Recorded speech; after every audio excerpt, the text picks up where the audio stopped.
बहुत महत्वपूर्ण सवाल है। जब कोई महिला ऐसे आती है और जब चर्चाएं हुई कि एक पाकिस्तानी महिला ग्रेटर नोएडा के रबीपुरा में रह रही है, तो सवाल उठा था कि वो कहीं जासूस तो नहीं।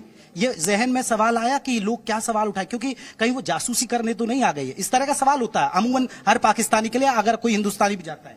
बहुत उठे थे, बहुत पूछताछ भी हुई। मैं ऐसे आजाद नहीं बैठी हूँ, मेरी पूरी जांच की गई है। फिर भी मेरे फोन, मेरी चीजें, मेरे लत्ता कपड़ा वो भी वहीं पे पड़े हैं। अभी पुलिस थाने में ये हैं, तो अभी भी चल रही है, क्योंकि मेरे मकसद प्यार था। तो आई थिंक सबके सामने एक दिन आ जाएगा कि मैं प्यार में ही आई हूँ, क्योंकि मैंने कभी जिंदगी में ना स्कूल देखा है, ना मैं कभी बाहर जाती थी, क्योंकि मैं हाउसवाइफ रही हूँ। पहले एक बेटी बन के घर में, फिर एक हाउसवाइफ बन के घर में रही हूँ। तो क्या पाकिस्तान में जो रिश्ते हैं वो तलाक की वजह से टूटते हैं? 3 तलाक बोल दिया जाता है और सारे रिश्ते टूटते हैं वहाँ पर। हाँ, वहाँ यही चलता है वहाँ तो। लेकिन यहाँ 3 तलाक पर यहाँ कानून है, यहाँ अब पड़ी है, तो उसे आप कैसे देखते हैं? भारत बहुत अच्छी बात है और ऐसा ही होना चाहिए, पर वहाँ अब भी चल रहा है सर। ऐसा भी है अगर 6 महीने पति पत्नी रिलेशन में नहीं है, इस्लाम में ये भी है कि तभी डिवोर्स है। तो हैदर ही मानने से इनकार कर रहे हैं, क्योंकि वो मुझे मतलब अब नहीं मान रहे, जिनके साथ खुश नहीं। तो आप मानते कि प्रधानमंत्री नरेंद्र मोदी जो 3 तलाक लेकर आए मुस्लिम बेटियों के लिए, वो ठीक फैसला रहा है? बहुत अच्छा फैसला रहा है। मैं चाहती हूँ कि पाकिस्तान वाले भी ऐसा ही करें, पीएम मोदी की राह पर चले पाकिस्तान। बिल्कुल बिल्कुल। देखिए, सीमा हैदर साफ कह रही है कि प्रधानमंत्री नरेंद्र मोदी के बताए रास्ते पर पाकिस्तान को भी चलना चाहिए। 3 तलाक के कानून को जो बना है उसको बाद। अब यूनिफॉर्म सिविल कोड की बात कर रहे हैं भारत में, ये भी बहुत चर्चा है। आप मुस्लिम समाज से, मुस्लिम समाज के जो लोग हैं वो विरोध उठा कर रहे हैं कि देखिए यूनिफॉर्म सिविल कोड नहीं होना चाहिए। जब एक देश हम एक देश में रहते तो एक कानून होना चाहिए। आप मानते हैं कि यूनिफॉर्म सिविल कोड का एक ये कानून बनना चाहिए? सर, इतना इनके बारे में मुझे इन्फॉर्मेशन नहीं है कि ये क्या होते हैं, पुलिस वाले होते हैं, कुछ भी होते हैं। अगर हैं तो अगर फैसला लेकर तो अच्छा ही सोच समझ के लिया गया होगा। आई थिंक ये होना ही चाहिए uniform civil code. Uniform civil है कि सब जाति मजहब के लिए एक ही कानून होगा, अलग अलग कानून, शरीयत से नहीं चलेगा। फिर बहुत अच्छा है, ये बहुत अच्छा है।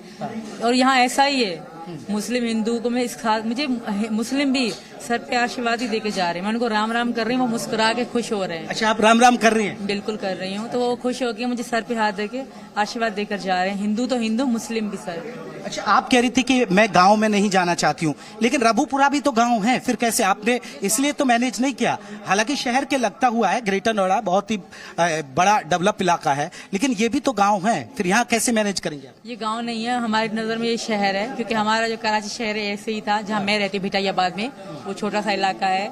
कराची तो बहुत बड़ा है, पर जिस इलाके में मैं रहती हूँ इस तरह का ही है। और जो हमारा गाँव तो गाँव होता है, वो खेती बाड़ी गायें, इस तरह का यहाँ माहौल नहीं है। अगर ये गाँव है तो शहर कैसे होता है? ये शहर जैसा गाँव है। पाकिस्तानी अवाम क्या सोचती है हिंदुस्तान को लेकर? कुछ लोग प्यार भी करते हैं, कुछ लोग बहुत बुरा भी सोचते हैं, नफरत करते हैं। हाँ, यही सोच के कि यहाँ के मुसलमानों के साथ जुल्म है। उनके दिमाग में, हमारे दिमाग में ये बिठाया जाता है कि भाई इनके साथ बहुत जुल्म हो रहा है, बेचारों को ईद नहीं मनाने देते, नमाज नहीं पढ़ने देते। हमारे माइंड में, मेरे माइंड में बिठाया गया था। अच्छा। जब मैंने इनको देखा, इन्होंने मुझे दिखाया, तो मुझे रियलाइज हुआ यार ऐसा नहीं। कि बहुत सारे नाजिम साहब, जीशान, यहाँ के मुस्लिम लड़के, वो हमारे साथ गेम भी खेलते थे, वो मुझे बताते ऐसा कुछ भी नहीं है। ये अच्छा, आपके दिमाग में ये बिठाया गया कि यहाँ मुस्लिमों पर अत्याचार है, उन्हें नमाज नहीं पढ़ने दी जाती है, उनके साथ अत्याचार हो रहा है, उन्हें ईद मनाई नहीं जाने देती। बिल्कुल बिल्कुल ऐसा ही फेमस है।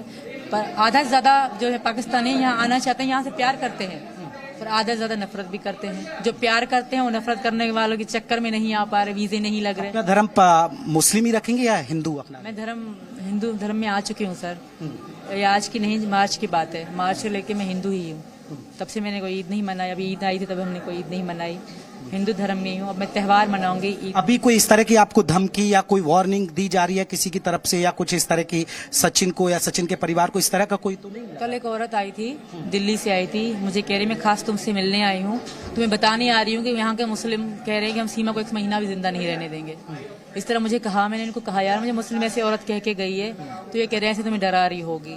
तो ऐसा मुझे कल कह के गई थी। और न्यूज़ में तो बहुत धमकियाँ आ रही हैं सर। और एक एंकर को जो आए थे पहले न्यूज़ वाले, उनको भी धमकियाँ आ रही हैं, क्योंकि उन्होंने कहा कि मैंने अपना नंबर दे रखा है यूट्यूब में, तो उनको भी ये धमकी दे रहे थे कि हम सीमा को भारत से ला के दिखाएंगे और इसकी गर्दन सरेआम काट के दिखाएंगे। जी न्यूज़।